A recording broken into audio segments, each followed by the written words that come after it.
Lynn Greenberg, great to meet you. Thanks for coming on. How are you doing? I'm well. How are you? Thanks for having me.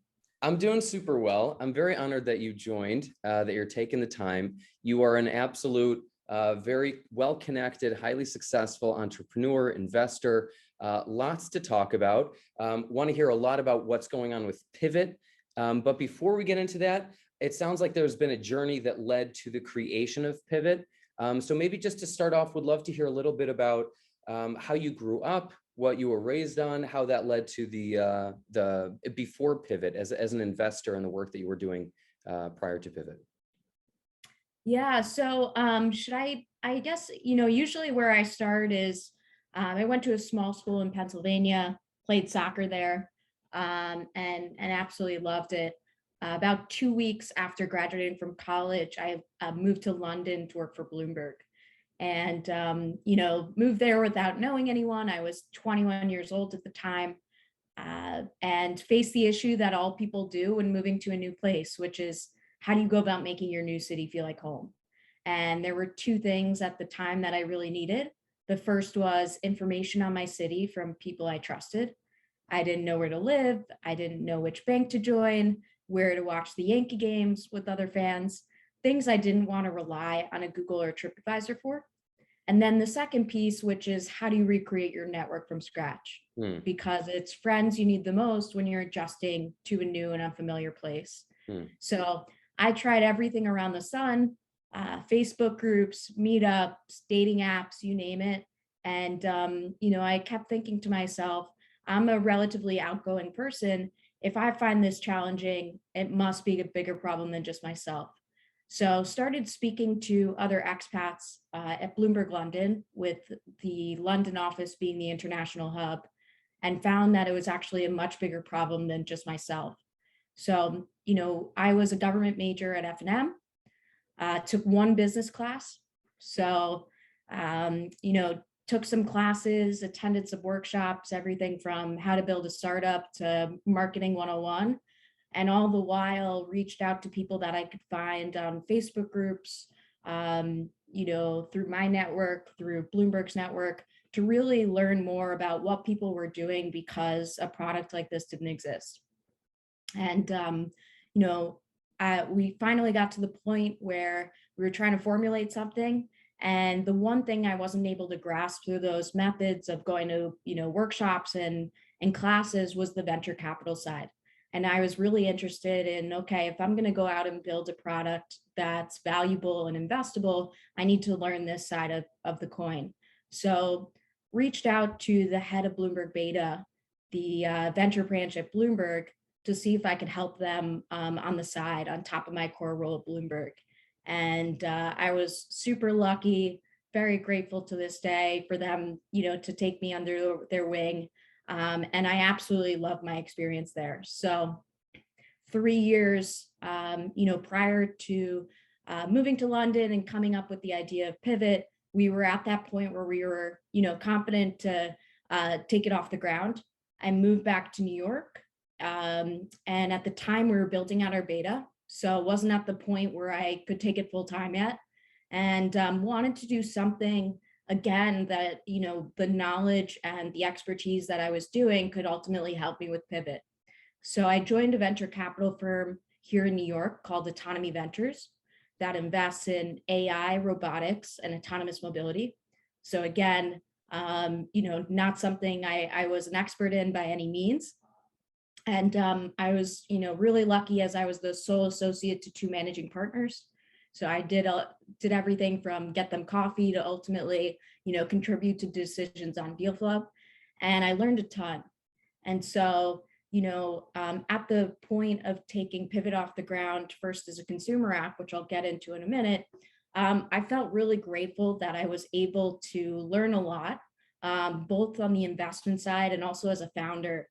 I had made a lot of mistakes myself and learned from them, and seen a lot of founders, from the investing side make a lot of mistakes. So I wanted to continue to keep my foot in the door and kind of help people where I could in what I've learned. So have stayed pretty involved through a number of, angel groups, New York venture community, I speak at universities pretty frequently, and just try to, spread the words, as I've made more mistakes in my lifetime than most people do in their entire lifetime. So try to give back in that way. Um, Regarding Pivot, we initially started as a consumer app for people moving and traveling to help acclimate in their new city. And we were live on the App Store and Google Play for about 6 months in New York and London, when we started getting approached by companies that said, we came across your platform, we love what you're building. It's something we're struggling with internally with our relocated employees and business travelers. Is this something you'd be interested in building for businesses? So our team went back to the drawing board, and what we found was pretty staggering. That corporations on average spend about $90,000 relocating a single employee, much more if it's an executive, much more if they're with a family, closer to $1 million. And because there's no social component helping these people acclimate, about a third of them quit their job within a year or move back home because of social reasons. So we figured that out. We decided to refactor our app to fit a business model. And we, from there, have been along that path. So we're now an app specifically designed to reduce turnover and improve the social well-being of relocated mobile and remote employees. Obviously taking on a whole new dimension in the days of COVID. Yes. Okay. So I want to get more into Pivot, also the pivot of Pivot, which was a significant one. But you basically start off as you have a vision, you have an idea for a product, but you want to get to understand the venture world. You go full in out of a helper's mindset, learning mindset, growth mindset to help a venture capital firm. You end up working there full time. How are you building out the product or the team or whatever it is that you were working on? Was that on the side as you were learning about venture capital? Like, how was that happening simultaneously? That's a very interesting experience. Yeah, it was all on the side for a really long time. So first, while I was at Bloomberg in London for those 3 years, while I was doing research and kind of taking classes and learning, that was all on the side.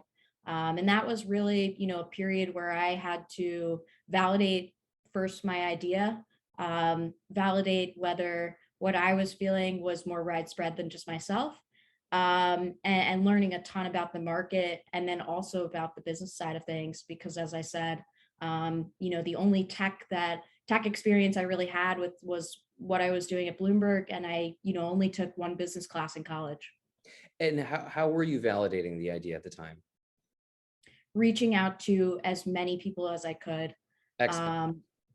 Expats at the time. So our consumer app launched to, more generally people moving and traveling to help acclimate in their new cities. So it was expats, it was relocated employees, it was study abroad students, backpackers.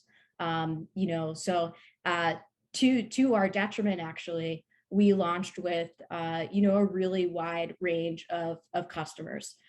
To the point where we built a nice to have product for a lot of people. We didn't build a need to have product for one demographic. So happy to kind of get into that. But my initial research was speaking to all these different types of people, asking them, how are they going about finding their network? How did they go about getting trusted information? And what were they doing because Pivot didn't exist? And what were the effects of it? Fascinating. So you are building a consumer-facing app. You have a bunch of different kinds of consumers using the app, and you're also working at Bloomberg and that at a VC firm where you're learning it. And then at what point do you make the decision, I'm going full in with Pivot? So this was really interesting, and I'm so lucky that I have fantastic mentors. And so I remember speaking with a friend of mine who had started and sold her company. And I said to her, how do you know when you take this full time? And she said, you just know. There comes a point where it's going to be all consuming, both in regards to all that you think of and all that you can physically do in a day. Sorry about that. And so, I got to that point where I just couldn't think about anything else. I felt like there weren't enough hours in the day, and that all I really wanted to do was move on with Pivot. And that was the point where, we had validated it, and really felt like we had to put 2 feet, launch with 2 feet to really see if this was something tangible. And who was your team at the time? I initially launched this with my brother. Cool. Yeah. That's So great. when I was in London, he was studying abroad in Madrid. And so, hence the travel side of things, where he really felt the experience from another angle. So, for a while, it was just the two of us. We had an outsourced tech team. And, the team has, taken shape a lot since then. So you have the idea, you decide to go full in, you go full in. And then at what point are these companies approaching you? And then what's going on in your brain? That's a very, I don't even know the word, because it's so many things at once, especially for the creator, for the founder, where you've got the vision, you've been making progress, you've got a lot of experience, but you're like, okay, we need to sort of change the direction of Pivt entirely. Walk us through that. What does that look like? What does that feel like? How was that for you? It's scary. It really is. And, you spend all this time building out something that is your baby essentially, and that you think is, what you want to put out there. But ultimately what I learned, and this is something that I learned through being on the venture side, is that you need to listen to your customers. And what we realized were a couple of things. We found this niche, where people were asking to pay for this, which is very rare. The reality of our consumer app was that we had to get to a certain threshold to then get advertising money. And so a lot of our initial capital was going towards marketing. If we had companies paying for it from day one, that would do a few things. The first thing is that would be, revenue in the door right away.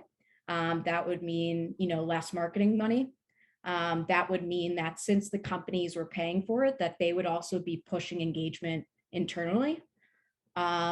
And it was and then the other thing is, when we were working with companies, then we could estimate our network effect in each city, because these companies would come on with, 400, 800 people in a city, and we wouldn't have to grow that from scratch. So that was a really, really interesting component. But then, as I said before, we were building a nice to have product for a bunch of different people, with always with the intention that the expat was the one that felt it the most, and the relocated employee. And the more we did research, the more we made the decision to pivot. And ultimately, what I go by, honestly, we're going to pivot several more times. That's just the nature of a startup. And so, really what I look to as my compass is listening to customers, but always, making sure that your mission is in line with why you started it. And that's so important. And so when we were deciding whether or not to take this B2B, it always went back to why we started it, which was we wanted to create a platform where people could take life-changing opportunities in unfamiliar places, like I had it in London working for Bloomberg, and expand their outlooks without thinking twice. And so from our perspective, whether it was done through the consumer or whether we were getting in the hands of these people through their employer, didn't really alter the mission, and was just a different means to, get to the end user. Brilliant. And so the pivot happened where basically you're getting solid customers with a solid network who are basically helping grow and build the company, which makes a lot of sense to pivot. And it's aligned with the mission in any case. Where does COVID fit in with this? At what stage did COVID happen? Because it's such a significant reality to the nature of people moving, people relocating, people working remotely. How did COVID fit in with Pivot's pivot? So we had, pivoted quite some time before that. And the nature of the relocation world, the corporate relocation world, is it's really tough to break into. Hmm. A lot of the people have been working in it their entire careers. It's, pretty behind in terms of technology. And so we spent a lot of time just building our network, building credibility and trust, through doing podcasts, writing for industry magazines, getting out there. And so we were getting ready to launch we had 7 signed contracts at the time, during COVID. And, COVID was actually a silver lining for Pivt in the sense that employee isolation, social well-being, which has always been an issue for relocated employees, was all of a sudden felt by everyone, and everyone could really resonate with it. Companies were starting to designate departments, if not budgets, towards employee well-being. And what was starting to happen is, 1 in 5 Americans were relocating on their own because of COVID and their ability to work from anywhere.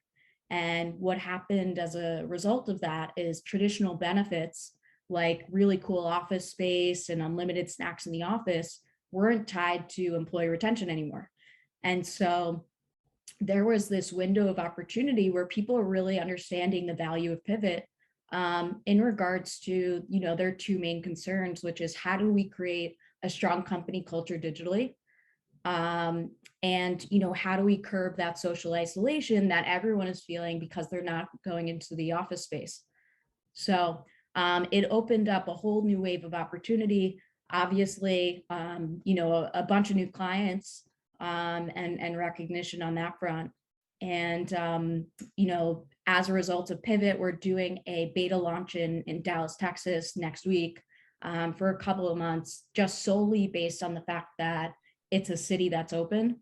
And so that's been a result of COVID, that we're doing this beta launch to just learn a lot about the product, test some things that we've added since COVID, and then really just hitting the ground running with our clients come September. What is digital well-being? How does Pivt help with digital well-being and a culture of digital well-being for a company? So, what we do is we give you a community and a network wherever you are in the palm of your hands. And so we connect you to the people that you know and should know in your new city to get the most trusted advice, to make social plans. And what was, really apparent, especially among expats, is that, during this time, a lot of them had relocated to a new country or a new place. Very few of them knew anyone. A lot of them didn't know the healthcare system in their new country. We did a survey, and the results showed that less than 50% were familiar with the healthcare system. And all of a sudden, they couldn't go to bars by themselves and meet people or go to meetups. And they had to, find this trusted information and get that support from somewhere. And that was really missing. And so, whereas before it was really prominent among just relocated employees, we saw the nomadic worker who was, kind of leaving their home and moving elsewhere because they had a more flexible work arrangement, suddenly feeling the same thing. So what's really interesting is, this metaphor that I like to give is, if an alien comes from outer space and sees all these different social platforms, they're like, I don't understand, why is there Facebook? Why is there LinkedIn? Why is there Twitter? Why is there, like, they're all sort of doing the same thing on a very, outside looking in, but inside it's a whole different world. How does Pivt fit in with these other quote unquote social apps? And someone might say, well, can I just use X, Y, or Z, Facebook or Twitter, to find my niche? And how does Pivt fit in with the other social network apps? Yeah, absolutely. So we obviously get that question a lot. The really where Pivt stands out is everyone on the platform is in the same exact situation. So it's vetted. So since it comes through your company and they're paying us per user per month, everyone on the platform is, either a relocated mobile or remote employee. We also actually offer free access for family members because 70% of relocations fail, not because the actual employee has difficulty acclimating, but because the family members are left out of, the package. And so that's the first thing. Everyone's vetted on the platform. They're in the same situation. Unlike Facebook, unlike Nextdoor, Twitter, there's no spam. No one's trying to sell you anything. The next component is we have community managers on our platform wherever we launch. And these are people that are hired by Pivt, that are experts in the city, that are compensated to be on the platform to answer initial questions for the users, drive engagement, create events, and really serve as that expert and that point person in the community. And then, the features that we have are solely created for this demographic in mind. Again, connecting back to, let me connect to the people that I know and should know based on background, interests, goals, commonalities, that can, allow me to hit the ground running from day one. Very cool. So it's another angle of looking at it is, what's in the benefit of Facebook? What's in the benefit of Twitter? It's keeping them on the platform engaged, which has to do with retargeting and the ad platform. Because you're not an ad platform, you're essentially the product, the platform. Pivt is built for the ultimate benefit of the end user, of someone relocating. So you have no interest in, your interest very much aligns with the interest of the end consumer, which cannot or might not be able to be said about Facebook or about Instagram. And where do you see that in 5 years from now, 10 years from now? A lot of people would not have said in 2005 or 6 what Facebook would have done to the impact of our culture, of the world. Where do you see Pivt impacting, given the ultimate benefit of the end user? Is there a vision beyond relocation? There is, and that's become, very apparent. Well, that has become very apparent through, the pandemic. Even from day one, we were approached by not just relocated employees, but mobile employees, travelers, and then, amongst different sectors, we've been approached by sports leagues that have asked us to extend this to, players that get traded and go to new teams, political campaigns where people go to sometimes the middle of nowhere to set up a campaign and don't know many people there.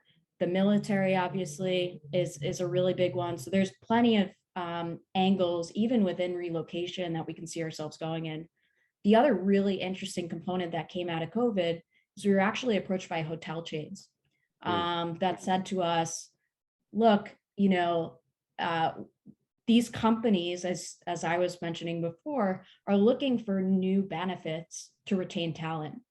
And so they approached us and they said, we're trying to, do a program in which we're working with companies, and the companies are saying to us, if you pay us $3,000 a month per employee, what we can offer them is, you can tell Jane that instead of paying for rent in New York or San Francisco or LA, she can have unlimited stays at our hotels around the world. She can work from New York on Monday, Copenhagen on Wednesday, London on Friday. And as a result of that, we want to give all of our members Pivt so that they can find community and get trusted advice wherever they are. So there's that whole other component of doors that are opening beyond, the traditional relocation market as well.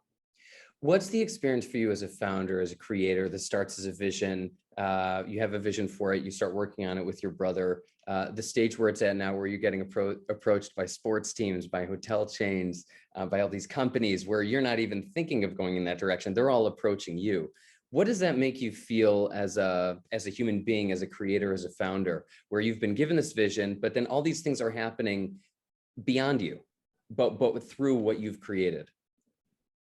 I'm beyond grateful. I will be the first person to tell every prospective founder, every person that's looking in, that it's been a roller coaster. It continues to be one. And so there are probably equally as many bad days as there are good days. And so it's so important to ride the little wins, and to really step back every once in a while and say, okay, I can't believe, I've gotten this far, or I'm still in it. And that's something I've especially been grateful for over the pandemic, is we have our head above water. And that's something to be proud of. I'm extremely proud of the team that we've built. My brother is now doing something else. Like we've been through a ton of kind of hiccups and roller coasters and ups and downs. But I'm so grateful that we are where we are today. And again, it goes back to the reason why we started in the first place. And we're gonna, keep doing this, or trying our best to keep fighting until we can really provide that value to as many people as possible. I think that perspective, I mean, I don't need to tell you, but for anyone else, that perspective of the balance between having the gratitude as a consistency, no matter whether you're, have these big, amazing days or another typical day or whatever it is, having an equilibrium amidst the rise and fall of a day to day. How did that, were you given lessons? Did you learn things when you were in the venture capital world in Bloomberg? Did you get principles or strategies or ways of being a leader that impacted, that you even hold with you now as a founder? Absolutely. And you talk about childhood and really what happened beyond the workforce. And a lot of the biggest lessons that I've learned, I learned through sports. Being persistent, working hard at something, day in and day out, even when it's not going your way. I learned a ton by being in a new country by myself and having to figure things out on my own, not being able to depend on others. My friends and family back in the US weren't of much help to me. And so, there's a lot, everything that I've done leading up to this point has helped me to, be where I am today. And one of the best things about being a founder, or I think a part of an early stage startup in general, is you make so many mistakes and you learn so much every day. That, I'm a much better leader than I was last week because I've made mistakes and I've learned from it in the interim.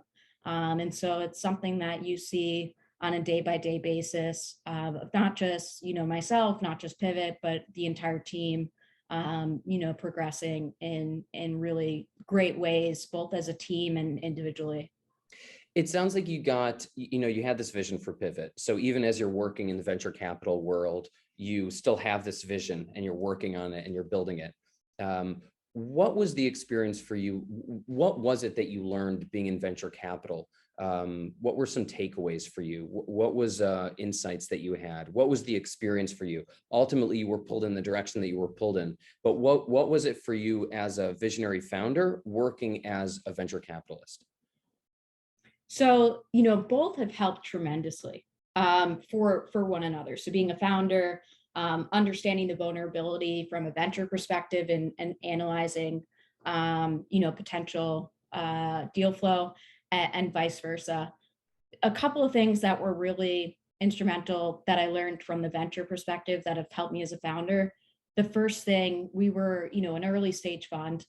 And we would, there was one question I would always ask a founder, which is, why did you build this? And because what we found was, if the person said, okay, I graduated from college, I didn't want to work for anyone, and so I started this company. As I mentioned before, there's just way too many ups and downs and hurdles that if you haven't either experienced it yourself or you're not passionate about it, you're going to give up. And so it's so important to really, be passionate and invested in it. And so that's what I look for in our team members too, as early stage, maybe not founders, but early stage employees. The second thing, just going off of that, is at an early stage, VC firm, you're investing in the team. You're expecting the company to pivot one way or another several times probably. And what you're looking at is this the team that's going to take this, from zero to hero. And so team has been a massive emphasis for me as a founder. We brought on a consultant right before we were, doing a big hiring spree to make sure we had our culture set and, really in motion in the right way from day one. Because that's something that, I learned very quickly is it starts and ends, at your team. The third thing that I'll say is I, really learned a lot about, I guess, when to get venture capital money, the type of people you want to approach and have on your team. So I raised a lot later than most people would, because I wanted to get to a point where we could provide value to our investors. And so, and then also from Pivt perspective, we could be valued at a much better rate. So I knew what they were looking for. I knew what we were expecting from the other side of things. And then I also knew that, we would hold off as long as we can and be as particular as possible, because the investors that go in on your company, it's a marriage. And so a lot of companies will go with really big firms that are well known, and they'll push them to grow at 10x, and that will completely crush the company. We were very specific in who we wanted to bring on as investors, both as strategically, could they help us? Did they understand our mission? And also, did they want what was best for our company in, unprecedented times like we've had in COVID, where, moving at 10x is not what would be best for the company at this point. So those were the three main things that I learned from the other side of things. What would you say is a problem that is experienced for founders and for investors? It's sort of like you said, marriage. For me, the best metaphor is this like dating metaphor where it's always going to be a problem, meaning as many dating apps as it's always going to be a reality where people are going to be looking for. So you're going to have founders who are looking for investors who are looking for growing startups. What is a problem and solution that you've seen in that world? As I've been building this company and working in the companies that I've worked in previously, where they raised, it seems to be this like consistent like gap between the people building something and people looking to invest. I'm curious on your thoughts on that. There's a massive hole in the whole process, and I've thought that working in venture would make things a little bit easier, and certainly it did, from what to expect and who to approach. But the fact of the matter is, it's you need warm intros, which is not necessarily easy for every type of founder. There's obviously still, a huge disparity with women founded companies and the percentage of investment that they get. I think, and a lot of it is a black hole. I think there's so many VCs. I think there's so many founders that just don't know how to connect the dots in a meaningful way. And I do think that there would be a lot more companies and a lot more companies funded if there was a better way to connect the dots. But that said, the other thing that I've found too is also, in the fact that the raising rounds have changed pretty significantly. So what used to be a seed, is no longer one. And, what I thought was accelerators, which to me, in my eyes, I always thought was, this is a place where, first-time founders can get a lot of mentors, can really grow, really get that mentorship to jumpstart their company. What I found after kind of applying to many of them is they're looking for third or fourth time founders. And it makes sense. They're a business too, but there really isn't that. It's really, really tough for that pre-seed company to get that expertise and to get that help and to get the resources. So that's where I really, really see a hole. because of course, if you don't have traction, it's a huge chicken and the egg problem, which I think accelerators in theory should help, but don't fill that gap. Do you see any up and coming solutions to that as a founder, as a former investor, as someone who's aware of what's going on in the world? I've been meeting a few different people who have interesting solutions to that. I'm curious if you see anything in that and what you would recommend to people. So there's a number of VC funds that are starting to create those solutions where you can connect the dots. There's a few platforms on the web where you can look at like the stage, what type of company you're investing in, and then it will list the people that and the funds that invest in that sequence. Again, from that point, you then have to find an introduction or reach out coldly. But there are, some sort of solutions that are trying to bridge the gap a little bit. What do you see as the future of social media? Given essentially you're a social media, not exactly media, but it's definitely social, let's call it. What do you see as the social, the future of social? Because I think we all, as a culture, we've seen there's definitely a lot of negative associations with the current platforms, both in terms of the manipulation of content, the manipulation of what the users get, the end benefit being for the company, being about it, an ad company essentially. What do you see in the next 10 years evolving from a social perspective? So I think, I think everyone learned a lot during COVID, and how we can really use social platforms to our advantage, and or if they just weren't fitting the bill. And I think what a lot of us realized is it comes down to trust. A lot of these social platforms, we don't trust because there's spam, because it's not monitored, because anyone can join it. And so I think there's going to be that emphasis on trust, and as a result of that, maybe more niche communities that you can really learn from. So that's what I foresee, but I still think that there are so many ways that people aren't being connected in the full capacity that they can be connected and be useful to each other. So I think there's always going to be a need for that, and I think it's going to take a more niche direction. Facebook, we hear from many of our clients that it's a little bit confusing because they now do so much. It's not just a social media platform. You can also, watch TV, they sell things. And so people are a little bit kind of confused on where they stand.